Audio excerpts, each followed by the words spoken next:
As a salon or spa owner, cosmetology school gave you the skills to serve clients, but it definitely didn't teach you how to run a business. Somewhere along the way, you probably thought ownership would mean freedom, but instead you're working more hours than ever, barely paying yourself, and low-key worried everything's going to fall apart the second you step away.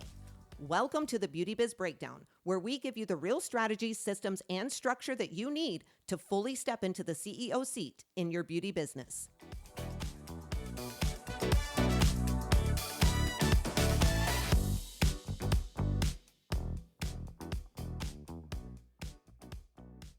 Hey friends, welcome back to the Beauty Biz Breakdown, the go-to podcast for salon and spa owners who are ready to build a more profitable, more predictable beauty business.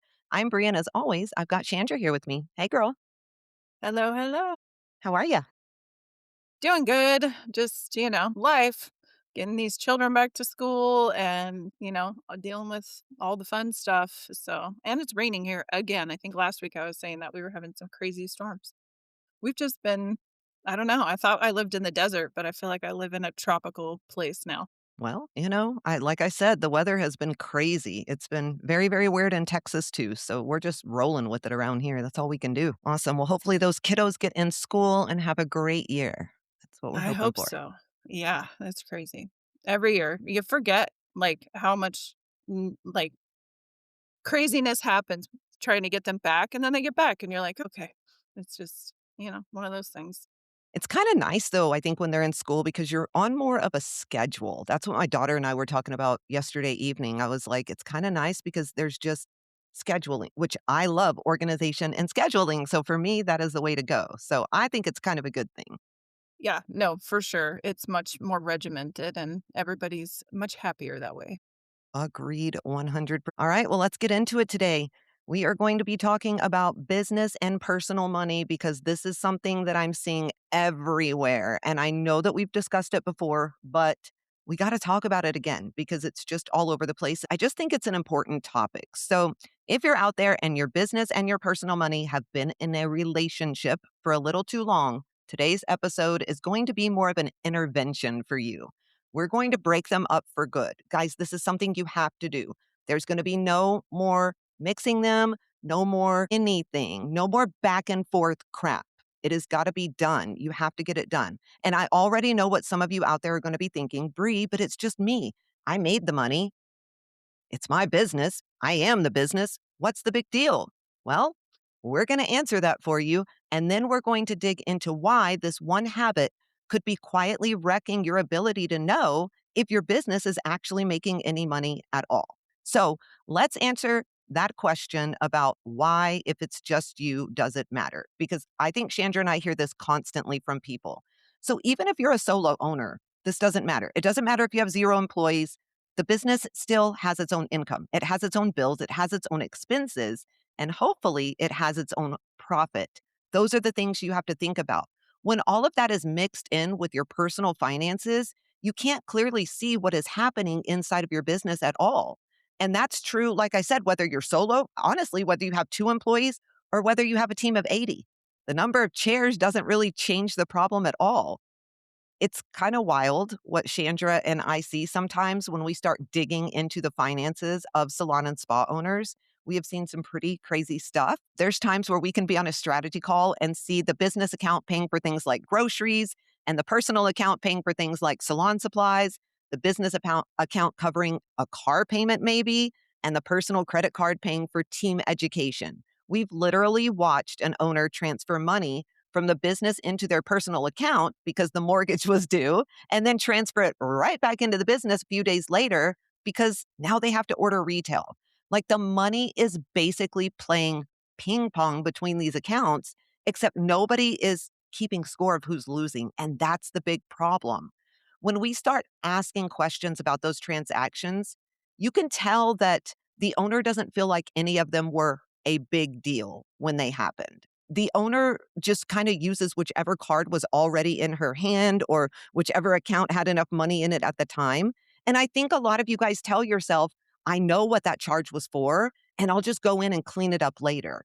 But later never comes. And this is where your CPA and your business coach, they start seeing things, right? 4 months go by, you're staring at both of your accounts, and now you're asking yourself, where in the heck did all of my money go? because there should be some in here. Chandra, how often do we see this? All the time. I feel like no matter what side you're on, whether you're a commissioned salon owner or you're a renter and you're just in business for yourself, I feel like almost everybody that we've ever worked with to some degree has been doing this, even if it's not major, a little bit, you know? And so I think it's definitely it's again, it kinda goes with what we always say, like, we're never, as stylists or service providers, given any sort of business training, and so we're just kind of running it like we would run, just ourselves behind the chair, and so I think it's definitely something that a lot of people just don't even understand. Yeah, I would agree with that. When I was thinking about this for today's topic, I was thinking about the junk drawer that I have in my kitchen. And I know almost every household has one of those. Mine has like birthday candles, 3 pins that probably don't work, rubber bands, random batteries, and maybe some candy that's probably older than, I want to admit. But half the stuff in there probably needs to be thrown away. Like it should be completely thrown away.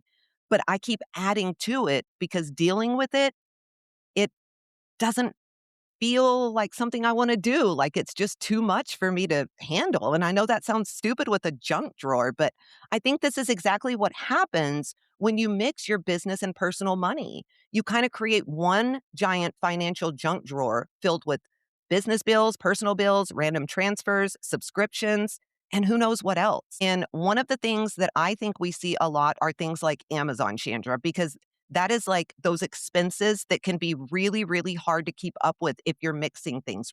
Half of you out there probably could not tell us whether the Amazon order that showed up last week was retail for your salon or a candle for your living room. This is why it becomes such a big deal. It's a big problem. It's all so thrown together, and then you get stuck digging through the mess, trying to find the information that you need to make real business decisions because as a business owner, that's what you have to do. It's no different than searching through a junk drawer for a matching Tupperware lid or something of that nature. And here's where it kind of starts affecting the decisions that you make. Let's say your business account looks like it has plenty of money in it. So you pull maybe some out for something personal without realizing that part of the balance already belongs to something payroll, rent, taxes, maybe a bill that hasn't cleared yet. Then those expenses hit that account, but the money's gone. And you're sitting there wondering, how am I going to cover this overdraft fee? And why do I have one to begin with? Chandra, when people are doing things like this, how often do you think they really don't realize how big of a deal one small transaction can actually knock everything off the grid?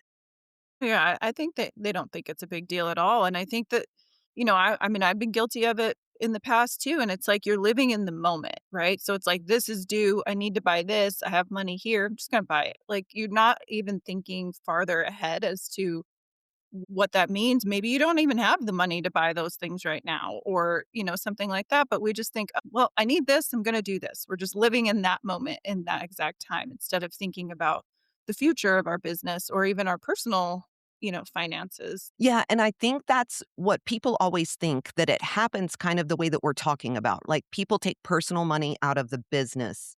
But it can also be the opposite way too. Chandra, I really believe this is one of the biggest reasons so many beauty professionals hate looking at their finances. You know what I mean? Because when you don't trust the numbers that are in front of you, looking at them feels completely pointless and somewhat intimidating, to be honest. So, what do? You just want to avoid them, or you decide that the answer must be bringing in more money. So, you just start working your butt off more and more and more. This is something that we see people do. Hate to be the bearer of bad news for everybody out there, but adding more revenue to the same financial junk drawer is only going to give you a bigger pile of money that you're going to lose track of. Chandra, when we first actually start looking into the owner's finances, what usually tells you that their business and personal money are way more mixed than what they even realize? Well, I mean, I think just going through the expenses and really seeing where that money is going, and then you start to realize, is this a salon expense? And they're like, "Oh no, I was at Costco and I had to buy like groceries," and you start going through that, and it's like you don't realize how much that's affecting your business again because when in our industry, it's like money's just coming in, coming in, coming in, coming in, and so you feel like, "Oh, I have money again. I can go buy this," and, "Oh, I have money again," and you muddy up that line so much that you don't even know how much money you're spending out of that business that's maybe not business, or vice versa, like you said. Like, I was always guilty more of putting money in to the business more than taking it out personally, and just keeping it going that way for a long time and not realizing how the business wasn't even sustainable for a while because I just kept floating it personally until, like, I run out of money, and then it's like, now you have to actually, separate that line and clean out your junk drawer and take care of that stuff, and that's when it gets really, really hard for people is trying to decipher what those different expenses actually really need to be. Yeah, we definitely see both sides of the equation. And I think another issue that we see where this really makes a big difference is when it comes to owner pay. We see a lot of people, come into our coaching program that just pull money out whenever they feel like they need to be paid. Guys, that's something you can't do whether you are solo, a commission owner. I don't care what you are, you can't do it. You have to have an actual owner pay process that is set up correctly for the way your CPA has structured your business. This is important. For some of you, that's going to be, on payroll as like a W 2. For others, it may be a draw or distributions or whatever your CPA kind of tells you to do. We aren't really here to tell you which method is going to apply to you because that's your job and your CPA's job. But what you do need to know is it's important to have a structure for your payroll. I can tell you this, whatever is left over and whatever I can grab this week, that's not a legitimate payment method at all. Think about how insane that would sound. If we were talking about an employee that you had, you would never tell somebody on your team, just look at the bank account and take whatever you need and whatever you want this week. No, you have a pay process for your employees because the business needs to know when payroll is coming and how much it has to cover. But owners out there will take 500 one week, they'll skip paying themselves for 2 weeks and then pull out $4,000 because once again their mortgage is due or something. Your personal bills are deciding how much money leaves the business instead of the business telling you what it can actually afford to pay you. That is how your personal life ends up treating the salon like a backup ATM, and it is not a smart way to run your business. Chandra, do you think some owners call that paying themselves because it sounds better than admitting that they just really don't have a process at all? Yeah. I think that, and I mean, they're probably working crazy hours, bringing in tons of money and leaving that money in the business most of the time. So I feel like sometimes they also feel entitled to take whatever they can whenever they can because they feel like they've been putting all of this in. And, to some degree that's kind of true, but at the same time, again, that's just going to muddy those lines and your business is probably struggling and you more than you even know. Absolutely. And I think a much bigger issue that comes on later on is, you know, you have to prove your income for things. Maybe you want to buy a house, finance a car, apply for a personal loan, whatever it is. Somebody is going to look at what you actually pay yourself, whether that income is consistent and whether it makes sense on paper. We are the worst in the beauty industry about this. They're not going to listen to a 20-minute explanation about the personal bills that you paid through your business, the cash you took home, or all the extra transfers you made whenever you needed something. That's not how it works. We have watched very talented, successful beauty professionals lose out on things like homes and cars and things of that nature that they could actually afford because their income was just this messy document. Can you imagine building a successful business, making really good money, finding the dream house that you've always wanted, and then discovering that you can't prove what you earn? That's a really crappy time to find out that your owner pay process was not working. You've got to get that in order. Chandra, what would you tell an owner who thinks the revenue their business brings in should be enough to prove what they personally make or take from the business? I mean, if you don't have a clear pay process, so like if you're not taking a paycheck, if you're not taking a draw, if you don't have some sort of clear pay process, then I mean, there's nothing you can prove. And I mean, even whether you own a business with employees or it's just you yourself, I would say it's almost even worse when it's just you yourself because most of the time they don't even have any sort of pay process. And so those are a lot of times are the ones that you see and they're shocked. I mean, they're, like, surprised because 'cause they're like, "Well, I make, $100,000 a year." But yeah, you can't qualify for anything if you don't have some sort of tax document that shows what you make. Right. You're absolutely right about that. And this brings us back to like the big conversation that's kind of happening in the beauty industry right now. Like they're trying to take money away, federal money away from schools and things of that nature because we are now considered like the training programs or whatever it is, and we don't make enough within the first year, but a lot of times we don't make enough because we aren't showing that we make anything. And so it's just this circle jerk all the way around, and it's causing major, major issues for our industry. So it's time for us to buck up and start doing things the legitimate way. I think there's one more problem that things like this can create inside the business itself, and it's really your profit and loss statement because that's supposed to be there to help you make smart business decisions. It should help you determine whether you can afford to hire, increase expenses, add a service, replace equipment, maybe make a big move for your business. But if personal groceries are showing up in those expenses, legitimate business expenses are missing, and the way you've been paying yourself isn't documented correctly, that profit number on that report could be completely wrong. And that means your profit and loss statement is basically like decoration. It's just sitting there to look good. You may be pulling it up every month, but you can't use it to make a dependable decision because the information that is going into it is a hot mess. You need to report what it actually cost the business to run and what is left after every single business expense is paid. Otherwise, you're going to be guessing all the time, except now when you're doing things wrong, the guessing is happening while you're sitting there staring at the freaking spreadsheet. And that is a cluster to look at. Chandra, once an owner finally has an accurate profit and loss statement, this is one of my favorite things to see when we're coaching salon and spa owners.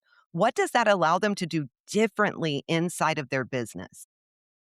I think it gives them so many more opportunities. Like they finally understand maybe what areas their business needs to be improved, or they finally can take actual real money because they realize once, as the owner, you might be taking less money for a little while and you might be looking at that profit and loss. But if you don't muddy those lines, then you can actually have a clear picture of what your business is doing.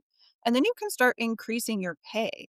And that's where I think people don't understand all the time when we start looking at those profit and losses and we start getting their expenses under control and they start using our methods and they see that they actually, I mean, there's so many times now when, the owners that we coach are like, I actually have this money in my bank account that the profit and loss says I'm supposed to have.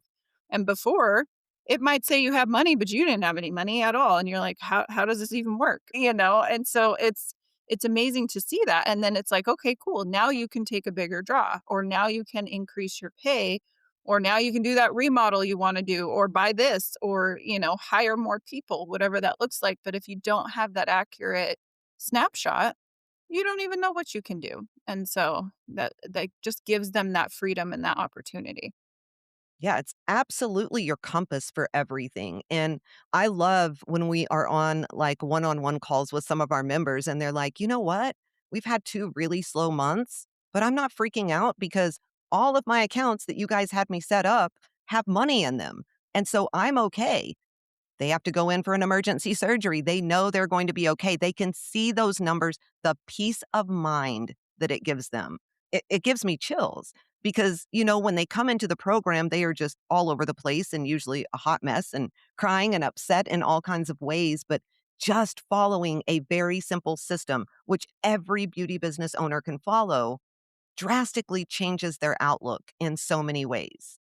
I think these are probably the biggest reasons that you need to separate that business and personal money. Now, before we get into our listener question, I think it's important that we walk through kind of how you can actually start fixing these issues inside of your beauty business. So, we've got 6 steps that you can follow that will be a game changer. Step number 1, I want you to pick a clean slate day. This means pick an actual date, today, this Friday, first of the month.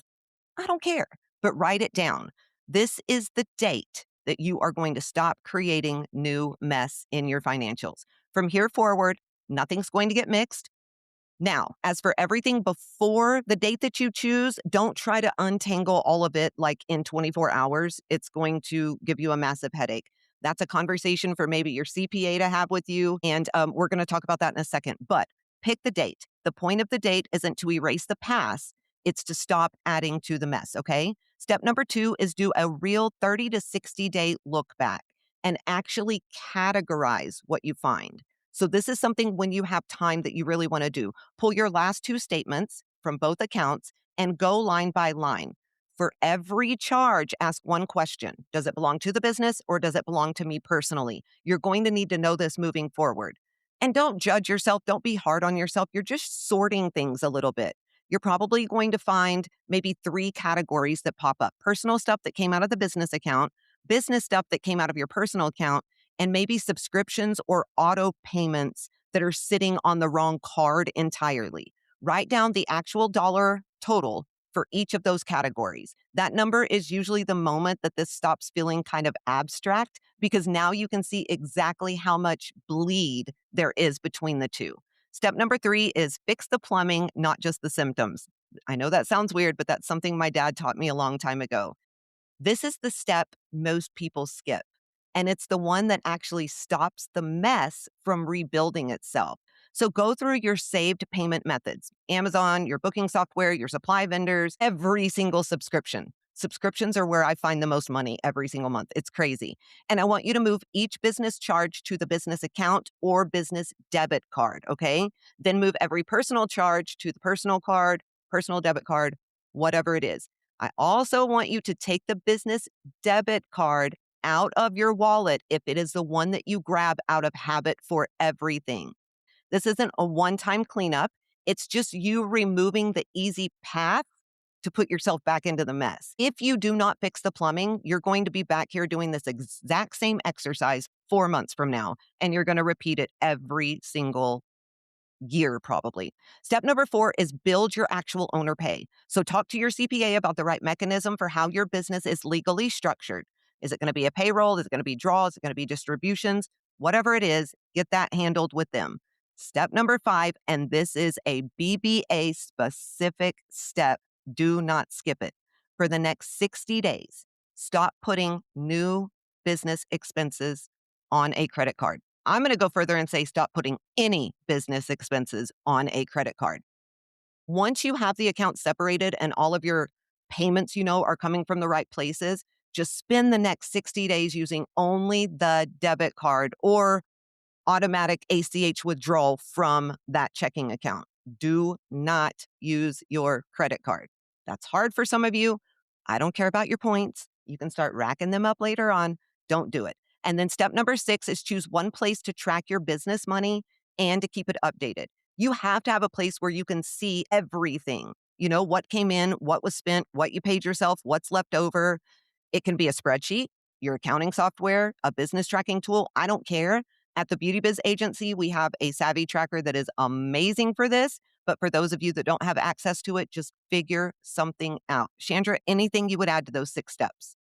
No, I mean, I think that's exactly where you should start. I think just following those steps is going to make a huge difference within that first 60 days. You have to be very disciplined and diligent and track every single thing. And that's the hardest thing for salon owners for some reason to do, but do it.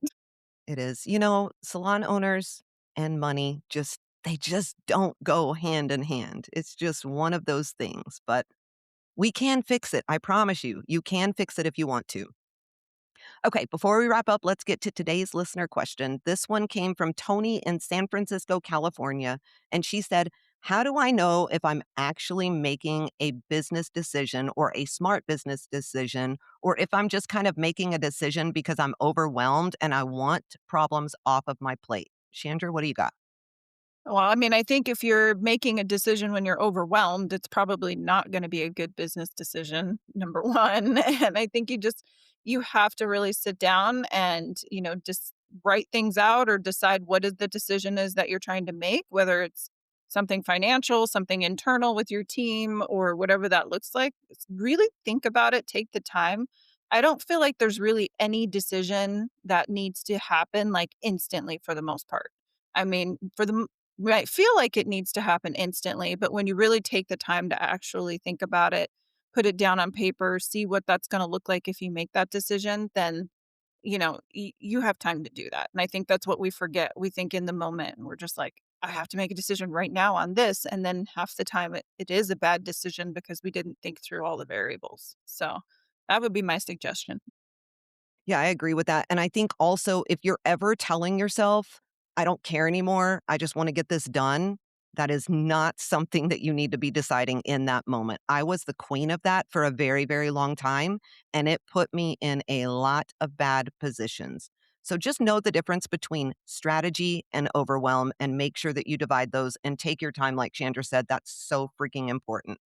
All right, guys, if you spent any part of this episode mentally scrolling through your bank account and trying to remember what you bought last Tuesday, I'm going to assume that we did our job on this episode. You're thinking, listen, this is not something that you need to feel embarrassed about at all either. We get owners sometimes that come into our program and they're just embarrassed when we start digging into financials. It's like they don't even want to send them to us because they're so embarrassed about it. Don't do that. It happens to everybody. It's just something that you need to start dealing with because the way that things are going, those transactions, they're never going to sort themselves out while you continue avoiding them. That's not going to happen. We gave you 6 steps. You know where to begin. And now all you have to do is follow through instead of putting it back on the list of things that you swear you're going to handle next month and never touch.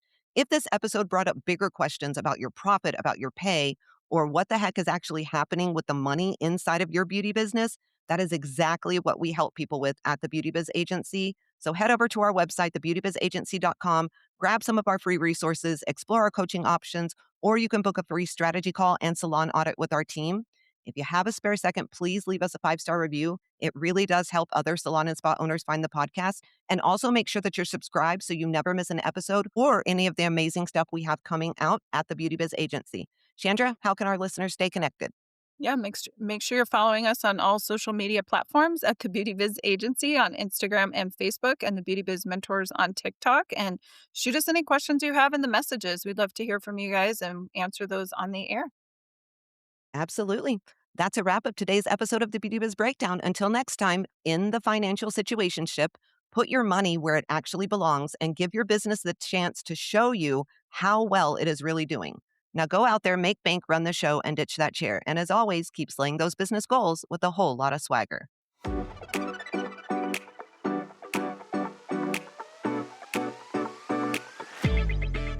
If this episode lit a fire under you, don't just walk away and let it die out. Deep down, you already know where you want your business and your life to go. And the truth is, the only thing standing between where you are and where you want to be is a real plan to get you there. That's exactly what we help you build. So if you're ready to stop trying to figure it out on your own, head to thebeautybizagency.com and book your free strategy call.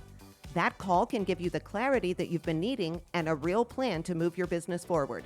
Because at the end of the day, the only thing standing between you and the salon business you've been dreaming about is whether or not you're willing to take the action and the steps in order to build it.